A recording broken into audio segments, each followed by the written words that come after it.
दोस्तों, उड़ीसा भारत का एक ऐसा इकलौता राज्य है जिसके जंगल में दुनिया के सबसे ज्यादा सांप पाए जाते हैं। दुनिया का सबसे जहरीला सांप किंग कोबरा भी अधिकतर उड़ीसा के जंगल में ही आप देख पाएंगे। कहते हैं किंग कोबरा के काटने से सिर्फ 15 मिनट बाद ही व्यक्ति मर जाता है, परंतु आजकल एक अनोखी ही घटना उड़ीसा में चर्चित हो रही है। दरअसल दोस्तों, यहाँ एक नाग रेलवे ट्रैक में आकर मर गया। फिर उसकी नागिन ने जो किया उसे देख आप भी हैरान रह जाएंगे।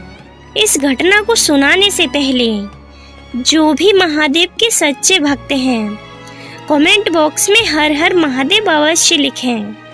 दोस्तों, उड़ीसा के नदरंगपुर में सालनी नाम की एक लड़की अपने माँ बाप के साथ सरोदा नाम के एक गांव में रहा करती थी।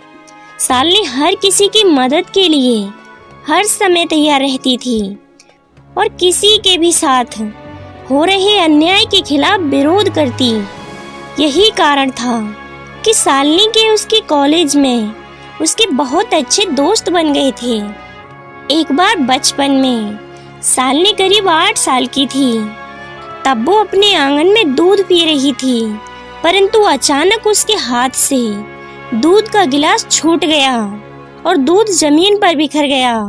वहीं सालनी से कुछ दूरी पर ही पास स्थित झाड़ी में एक नाग नागिन का जोड़ा उसे देख रहा था। जमीन पर बिखरा दूध देख वे तुरंत सालनी के पास आ गए और दूध पीने लगे। वहीं सालनी उन नाग नागिन को देखकर डरने की वजह बहुत खुश हो रही थी। दोस्तों, उस दिन से वो हमेशा उस नाग नागिन के जोड़े के लिए अपने हिस्से का दूध एक कटोरे में रख आंगन में रख दिया करती थी और वो जोड़ा आकर उस दूध को पी जाता। एक बार जब सालिनी अपने कुछ दोस्तों के साथ कॉलेज जा रही थी तो तभी रास्ते में उसने 3 लड़कों को एक लड़की को परेशान करते हुए देखा। बाकी के स्टूडेंट से वहाँ जो भी हो रहा था उसे देख नजरअंदाज कर आगे बढ़ गए, परंतु सालनी उसके सामने हो रहे दुराचार को देख सहन नहीं कर सकी और अपने दोस्तों के साथ कूद पड़ी उस लड़की को बचाने। उसने उन तीनों लड़कों को जोर से तमाचा मारा और उस लड़की को उनके चुंगल से बचाया और वहां तभी भीड़ सी लग गई और लोग सालिनी के सपोर्ट में आ गए। उस समय वो तीनों लड़के वहां से चुपचाप निकल गए, परंतु कॉलेज जाते वक्त सालिनी के एक दोस्त ने कहा कि तुम्हें अब थोड़ा सावधान रहना होगा, क्योंकि जिन लड़कों को तुमने मारा है उनमें से गांव के एक अमीर मुखिया का बेटा है और वो तुमसे जरूर बदला लेने की कोशिश करेगा। इस बात पर सालनी हंस दी और बोली, तुम चिंता मत करो, मैं फिर से उसका बुरा हाल कर दूंगी। दोस्तों, एक बार सालिनी को एक्स्ट्रा क्लास के कारण कॉलेज में देर हो गई। उसके घर की तरफ से होते हुए जाने वाले लगभग सारे दोस्त जा चुके थे। वो उस दिन अकेली ही अपने घर की तरफ जा रही थी कि तभी बीच रास्ते में वही 3 लड़के जिसको सालनी ने थप्पड़ मारा था उसका इंतजार करते मिल गए। वे सालनी से बदला लेने का ही इंतजार कर रहे थे और अब उन्हें बढ़िया मौका मिल चुका था। उन्होंने सालिनी को जबरदस्ती पकड़ लिया और रेलवे पटरी की दूसरी ओर सुनसान जंगल की तरफ ले जाने लगे। जैसे ही वो सालनी को पकड़ रेलवे ट्रैक के पास पहुंचे, तभी वही नाग नागिन का जोड़ा अपना फन फैलाए उन लड़कों के सामने खड़ा था जिन्हें सालिनी दूध पिलाया करती थी। दोस्तों, कहते हैं कि आपके द्वारा की गई किसी भी तरह की अच्छाई किसी न किसी तरह से आपके पास वापस लौट ही आती है। ऐसा ही कुछ सालनी के साथ हुआ। वो नाग नागिन का जोड़ा सालनी को बचाने आया था।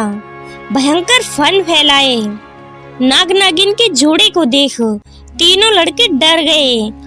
अब सालनी को भागने का बढ़िया मौका मिल गया। वो खुद को बचाकर अपने घर की तरफ तेजी से भागी, परंतु उन लड़कों को नाग नागिन के जोड़े ने कहीं नहीं जाने दिया। परंतु तभी अचानक एक लड़के ने बड़ा पत्थर उठाकर नाग के सिर पर दे मारा और नाग तुरंत वहीं पर मर गया।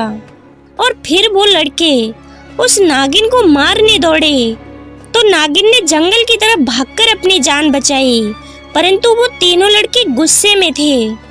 उन्होंने उस मरे हुए नाग को नहीं छोड़ा।